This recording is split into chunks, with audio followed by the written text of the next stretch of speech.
जी students, आप लोग function के बारे में पहले पढ़ चुके हो और अभी मुझे मीट्रिक स्पेस में ज़रूरत थी रेस्ट्रिक्शन ऑफ अ फंक्शन के यूज़ करने की, तो यहाँ पर उसे एक्सप्लेन मैं करने जा रहा हूँ कि किसी फंक्शन की रेस्ट्रिक्शन से क्या मुराद होता है। तो इंग्लिश में रेस्ट्रिक्शन का मतलब आप जानते हो, किसी चीज़ को रेस्ट्रिक्ट कर देना, बाउंड कर देना, लिमिटेड कर देना।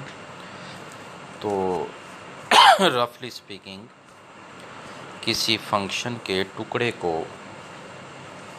हम उस फंक्शन की रेस्ट्रिक्शन कहते हैं, और वो टुकड़ा जो डोमेन के जितने पार्ट पर, जितने सबसेट पर अवेलेबल है, उतने सबसेट पर हम ओरिजिनल फंक्शन की इसे रेस्ट्रिक्शन कहते हैं। जैसा कि यहाँ पर ब्लू लाइंस स्टूडेंट्स, डोमेन का टुकड़ा मैंने A1 कंसिडर किया है, और A1 के ऊपर जो f अवेलेबल था, जो ओरिजिनल फंक्शन था, तो उस फंक्शन का पार्ट भी मैंने उतना ही कंसिडर कर लिया है जो A1 के ऊपर अवेलेबल है, जैसे कि उसे बोल्ड किया गया है यहाँ और F1 के नाम से मैंने उसे यहाँ पर लिखा है।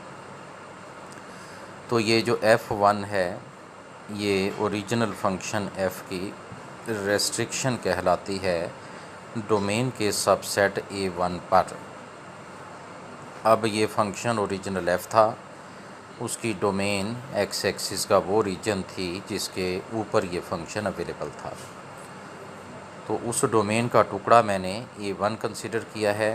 तो A1 के ऊपर जो f अवेलेबल है, A1 के ऊपर जो f का पार्ट अवेलेबल है, उसे मैंने F1 बोला है।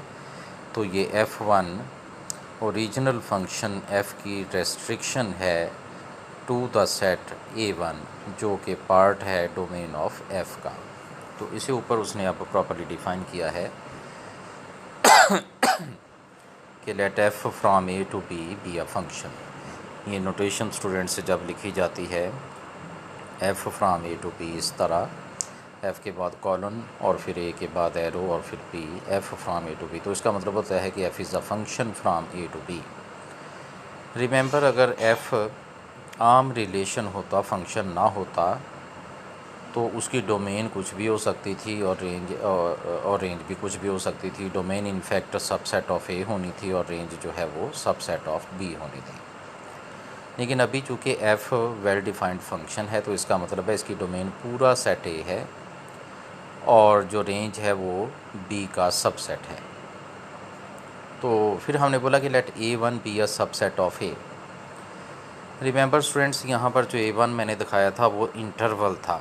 तो इंटरवल होना ज़रूरी नहीं है, वो डिसकंटिन्यूअस भी, यानी डिस्क्रीट पॉइंट्स भी उसमें शामिल हो सकते हैं, और वो बहुत सारे इंटरवल्स और पॉइंट्स का यूनियन भी हो सकता है। तो जैसा मर्ज़ी हो, तो शर्त सिर्फ ये है कि A1 सबसेट होना चाहिए A का।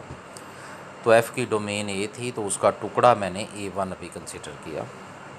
फिर कहता है कि the function F1 from A1 to B defined by, ये सच दैट लिखा हुआ है S dot T dot such that, कि F1 की इमेजिंग वही वाली हो जो कि F की थी। मैंने लिखा कि F1 of A should be equal to F of A for all A taken from A1, यानी F1 को हमने F ही बोला है, लेकिन वो वाला जो A1 के ऊपर अवेलेबल है।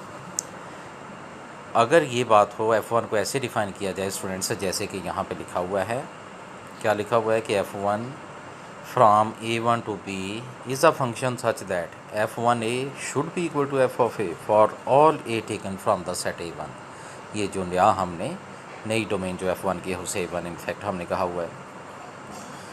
तो तब हम इस F1 को restriction of F on the subset A1 of A बोलते हैं। ऐसा फंक्शन जिसकी जो ओरिजिनल फंक्शन के ही बराबर हो, लेकिन डोमेन को सिर्फ रेस्ट्रिक्ट कर दिया गया हो ओरिजिनल फंक्शन की डोमेन के टुकड़े तक, तो ऐसे F1 को हम restriction of F on A1 कहते हैं। तो ये स्टूडेंट्स उसने इसकी फिगर में भी डिमॉन्स्ट्रेशन दी है कि ये लेफ़्ट साइड पे जो आप सेट देख रहे हो A, और राइट साइड पे भी, तो F इनके बीच में A को B पे मैप करने वाला सेट था। तो हमने A का टुकड़ा उठा लिया A1, और F1 को अब हमने डिफ़ाइन किया है A1 से लेकर B की तरफ, इस तौर पे कि A1 के हर पॉइंट का वही इमेज हो जो कि F का था। तो ये जो F1 है तब रेस्ट्रिक्शन कहलाती है F की, और A1 सेट तक इसे हमने गोया रेस्ट्रिक्ट कर दिया है। तो ये कुछ रेस्ट्रिक्शन के बारे में था। आपकी जो बुक है वहाँ ये डॉक्टर अमीन की, डॉक्टर अब्दुल मजीद की, ये जो टोपोलॉजी एंड फंक्शनल एनालिसिस, वहाँ पर ये टॉपिक है, आप वहाँ से देख सकते हो। लैंग्वेज ज़ाहिर है मैंने अपनी यूज़ की है, और ज़ाहिर है जैसे मेरा बोर्ड पे स्टाइल हुआ करता है एब्रीवेशन में चीज़ों को लिखने का, भी मैं इसे वैसे ही लिखने की कोशिश कर रहा हूँ। तो स्टूडेंट्स आप इसे समझिएगा।